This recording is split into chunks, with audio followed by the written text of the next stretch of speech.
मुंबईत आज मुसळधार पावसाची शक्यता आहे। हवामानशास्त्र विभागानंच तसा अंदाज वर्तवलाय। शहर आणि उपनगरात सोसाट्याचा वारा वाहण्याचा अंदाज आहे।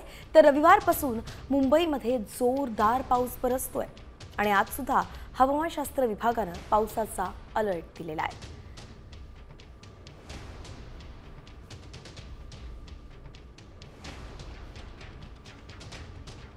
तर दुसरीकडे आपण पाहतोय कोकणात सुद्धा आज ऑरेंज अलर्ट जारी करण्यात आलाय। कोल्हापुरात सुद्धा पाऊस पडेल असा अंदाज आहे। हवामानशास्त्र विभागानं कोल्हापूरला आज ऑरेंज अलर्ट जारी केलेला आहे। राज्यभरात ठिकठिकाणी आज पाऊस पडू शकतो असा अंदाज आहे।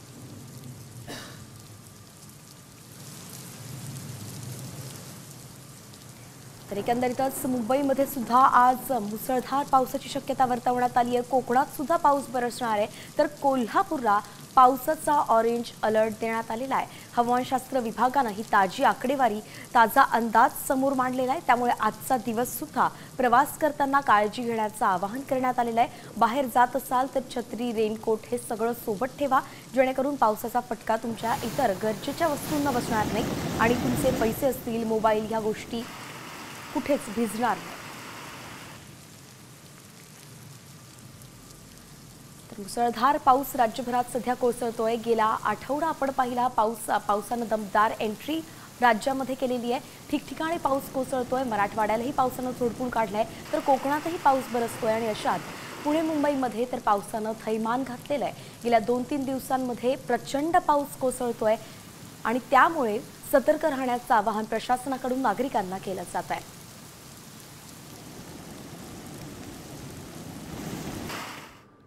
आणि आता ही बातमी आहे एका धाडसी डॉक्टरची। एका धाडसी डॉक्टरनं खासगी रुग्णालयांमधील काळं आणि भीषण वास्तव उघड केलंय। एक धक्कादायक सत्य समोर आणलेलं आहे। मॅनेजमेंट रुग्णांकडून पैसे उकळण्यासाठी डॉक्टरवरती दबाव कसा आणतं याचं वास्तव उजेडात आणलं गेलंय। मी डॉक्टर नाही, मी एक सेल्समन आहे असं हा डॉक्टर म्हणतोय आणि या प्रामाणिक डॉक्टरनं रुग्णालयं कशी रुग्णांना लुटतात हे देखील समोर आणलंय। पाहूयात डॉक्टर नेमकं काय म्हणतोय।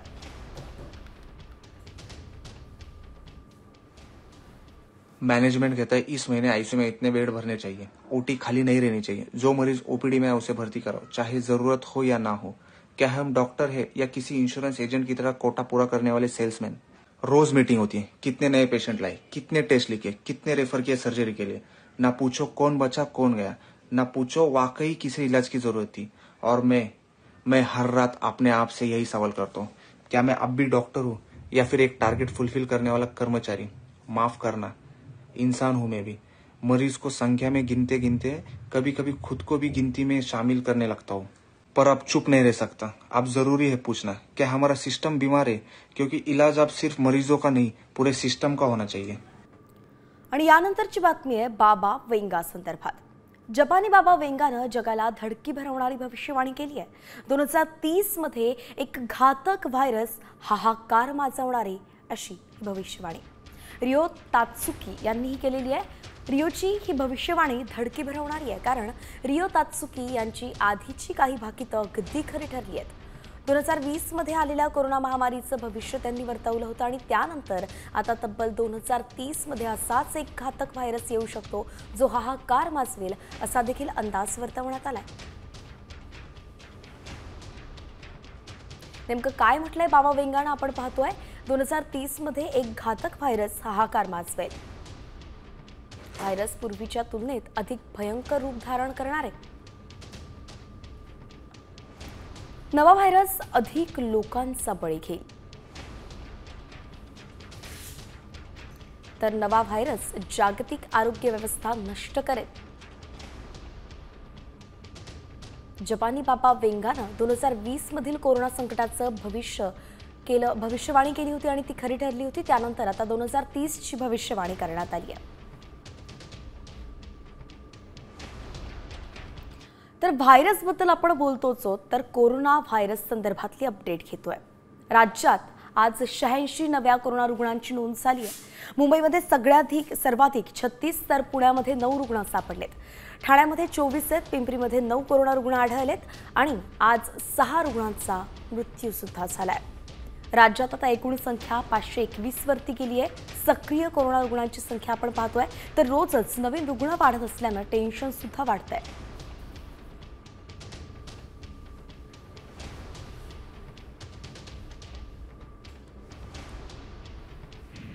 तर जगभरात या कोरोनानं पुन्हा एकदा डोकं वर काढलंय.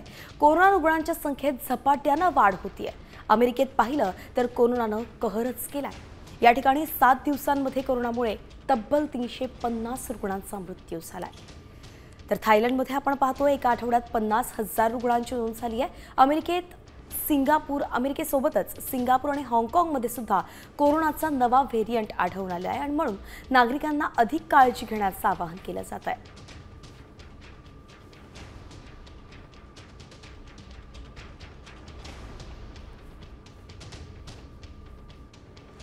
थेट मुंबईमध्ये येतोय कारण मुंबईमध्ये एक मोठी कारवाई करण्यात आली आहे. मुंबई आंतरराष्ट्रीय विमानतळावरती कस्टम विभागानं मोठी कारवाई केली आहे. तब्बल 8.5 कोटी रुपयांचं कोकेन जप्त करण्यात आलंय. परदेशी प्रवाशांकडून 886 ग्रॅम कोकेन जप्त केलं गेलंय. जप्त करण्यात आलेल्या कोकेनची किंमत 8.66 कोटी इतकी आहे. या तपासणीत परदेशी प्रवाशांना कोकेनच्या कॅप्सूल प्राशन केल्याचं उघड झालं होतं. या कॅप्सूल आपण सध्या साम टीव्हीवरती पाहतोय.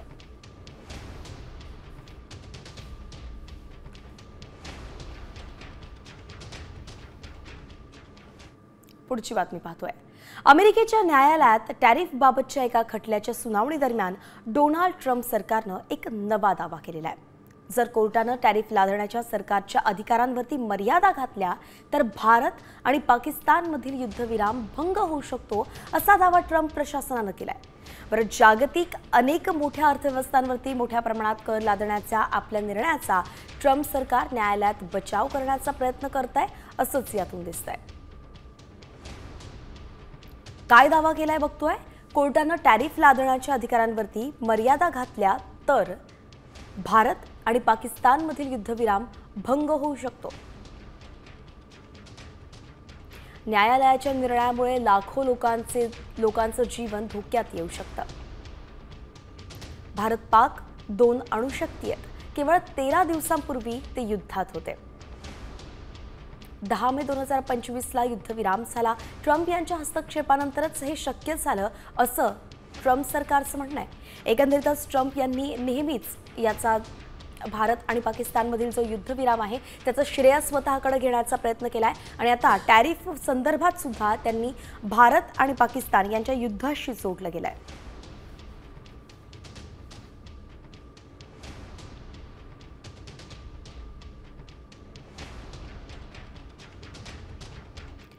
तर एकंदरीतच सविस्तर घडामोडी यापुढे सुद्धा आपल्याला पाहायच्या आहे. मात्र इतरही ज्या घडामोडी घडत आहेत त्यांचा आता घेऊयात वेगवान आढावा.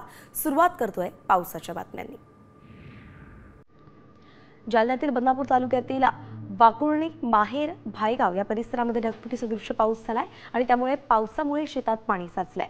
वाकुळणी इथल्या सुकना नदीला पूर आलाय. जालन्यातील पावसाची ड्रोन दृश्य टिपली आहेत योगेश पाटील लबडे यांनी.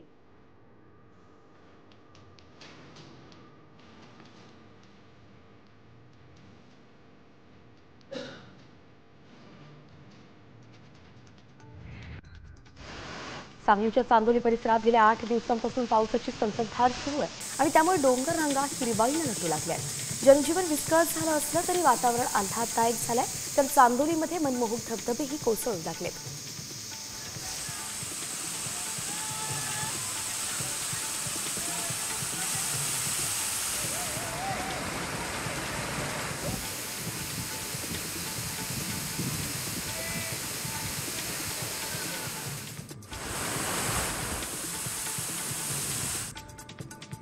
साताऱ्यातील अखेर ब्रिटिशकालीन राजेवाडी तलाव ओव्हरफ्लो झालेला आहे. माण तालुक्यातील दहिवडीसह मसवड परिसरात सलग 5 ते 6 दिवसांपासून सतत पाऊस कोसळतोय. माणगंगा नदी दुथडी भरून वाहू लागली आहे. त्यामुळे राजेवाडी तलाव ओव्हरफ्लो झालाय.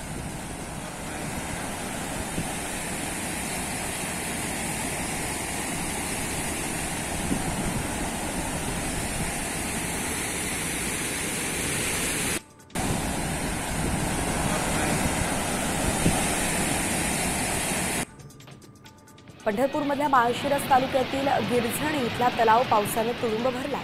सततच्या पावसामुळे गिरझणी इथला धबधबा प्रवाहित झाला आणि या धबधब्याचे नयनरम्य दृश्य टिपण्यासाठी पर्यटक या भागात गर्दीही करतात.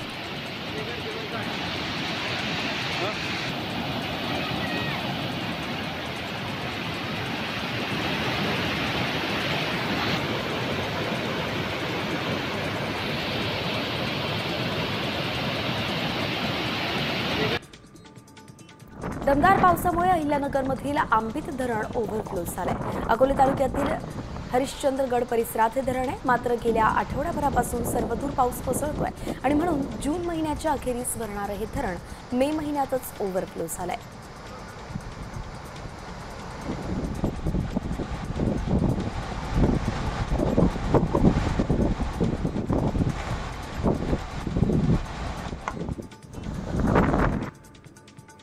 शिरूर तालुक्यातील करंदी इथे ढगफुटी सदृश्य पावसानं हाहाकार केलाय.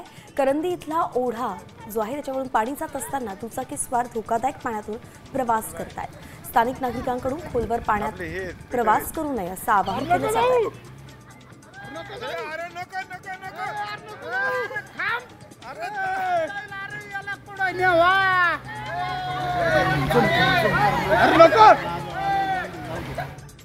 तर थेट जातोय जालन्यामध्ये, कारण जालन्यातून एक महत्त्वाची बातमी समोर येते.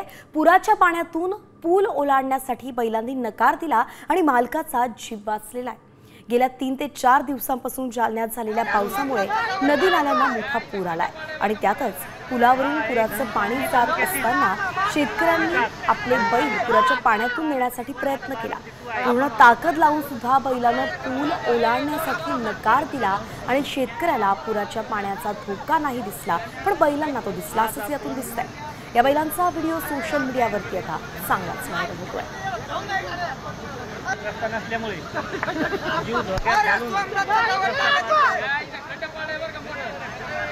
घनसांगी तालुक्यातील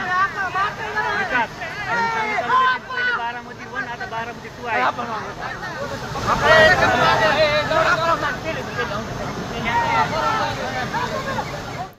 आणि यानंतर पुन्हा बातम्यांचा वेगवान आढावा.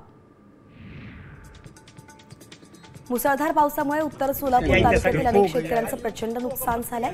शेतात मोठ्या प्रमाणात पाणी साचल्यानं भुईमुगाच्या शेंगा जमिनीतच कुचल्यात. तर उन्हाळी कांदा, सोयाबीन, उशिरा पेरणी झालेल्या ज्वारी याला सुद्धा पावसाचा फटका बसलाय.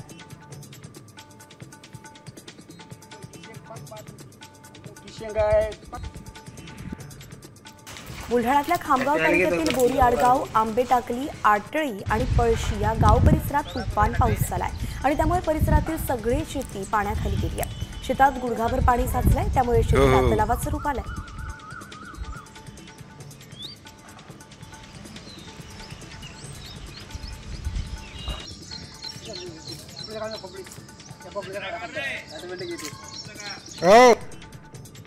पावसानं धाराशिवमध्ये कोथिंबीर उत्पादकांचं मोठं नुकसान झालंय. सलग सुरू असलेल्या पावसामुळे कोथिंबीर मातीमोल झाली आहे. नुकसान भरपाईची मागणी शेतकऱ्यांनी केली आहे.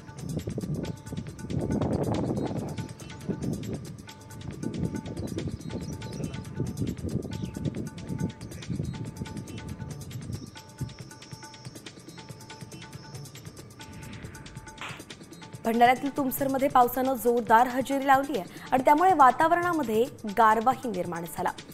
शेतकऱ्यानं भातपीक मळणीसाठी ठेवलेला पाण्याखाली गेलाय. त्यामुळे भातपीक अक्षरशः शेतात भुईसपाट झाल्यानं शेतकऱ्यांचं मोठं नुकसान झालंय.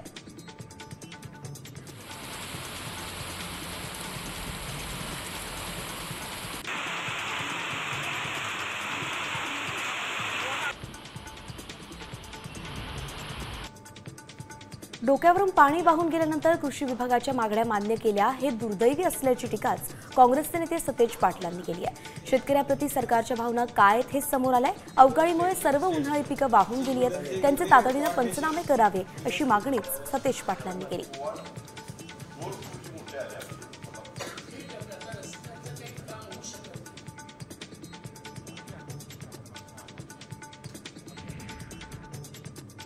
जिल्हा प्रशासनानं तातडीनं शेतकऱ्यांच्या नुकसानीचे पंचनामे केले पाहिजे अशी मागणी केली आहे खासदार शाहू महाराजांनी. 100 वर्षांत असा पाऊस कधी बघितला नसून शेतकऱ्यांचं मोठं नुकसान झालंय, त्यांना नुकसान भरपाई मिळावी अशी मागणीच शाहू महाराजांनी केली.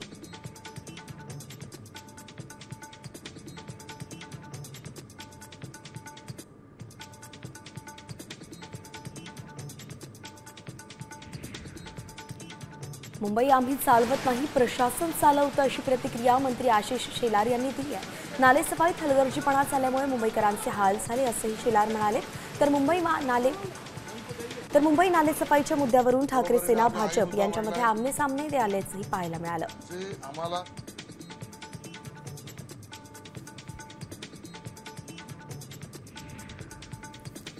वैष्णवी हगवणे प्रकरणाला नववळण लागलेलं आहे. हगवणेंच्या वकिलांकडून वैष्णवीच्या चारित्र्यावरती संशय घेण्यात आलेला आहे. वैष्णवी एका व्यक्तीसोबत चॅट करायची ते पकडण्यात आलं होतं. वैष्णवीची प्रवृत्तीच आत्महत्या करण्यासारखी होती असा गंभीर दावा हगवणेंच्या वकिलांनी केलाय. नवऱ्यानं बायकोला कानाखाली मारणं म्हणजे छळ नाही असा अजब युक्तिवाद सुद्धा हगवणेंच्या वकिलांनी केलाय.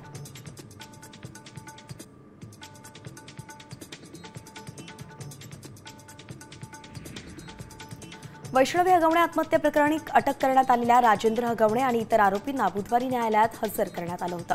वैष्णवीचे सासू, पती आणि नंदेला प्रत्येकी 1 दिवसाची पोलीस कोठडी सुनावण्यात आली आहे. तर सासरा आणि दीर यांची 31 मे पर्यंत पोलीस कोठडीत रवानगी करण्यात आली आहे.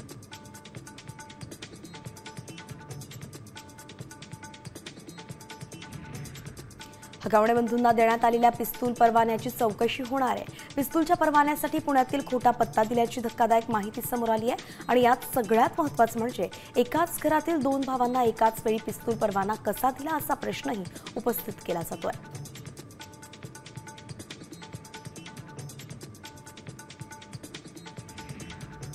हगवणे बापलेकाला आश्रय देणाऱ्या 5ही आरोपींना पुणे न्यायालयानं जामीन मंजूर केलाय. शिवाय या प्रकरणात कर्नाटकचे माजी ऊर्जा मंत्री वीरकुमार पाटील यांचा मुलगा प्रीतम वीरकुमार पाटील यालाही अटक करण्यात आली होती.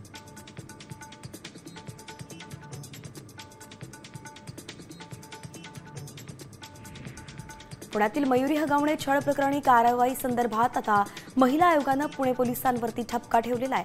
महिला अत्याचारासंबंधीच्या या प्रकरणात गुन्ह्याचा तपास 60 दिवसांत होणं अपेक्षित होतं. मात्र दोषारोप पत्र दिलेल्या मुदतीत न्यायालयात सादर करण्यात आलेलं नाही आणि त्यामुळे आता याची चौकशी करण्यात यावी अशी मागणी मुख्यमंत्री फडणवीसांकडे करण्यात आली आहे.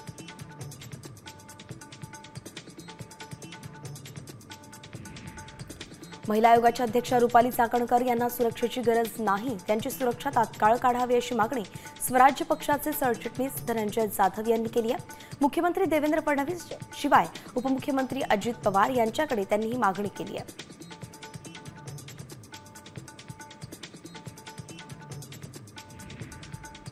वैष्णवी हगवणे प्रकरणातील आरोपी निलेश चव्हाण आठवडाभरापासून फरारच आहे. फरार असलेल्या निलेश चव्हाणच्या शोधासाठी पिंपरी चिंचवड पोलिसांची 4 पथकं तर पुणे पोलिसांची 3 पथकं राज्यात आणि देशभरात शोध घेते. त्याचबरोबर त्याचं लोकेशन मिळावं यासाठी टेक्निकल एक्सपर्टचीही मदत घेतली जाते. ही माहिती आता समोर आली आहे.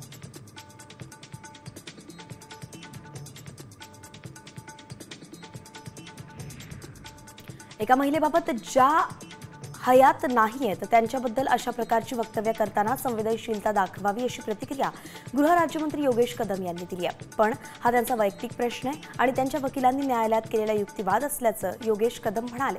वैष्णवी हगवणे प्रकरणासंदर्भात ते बोलत होते.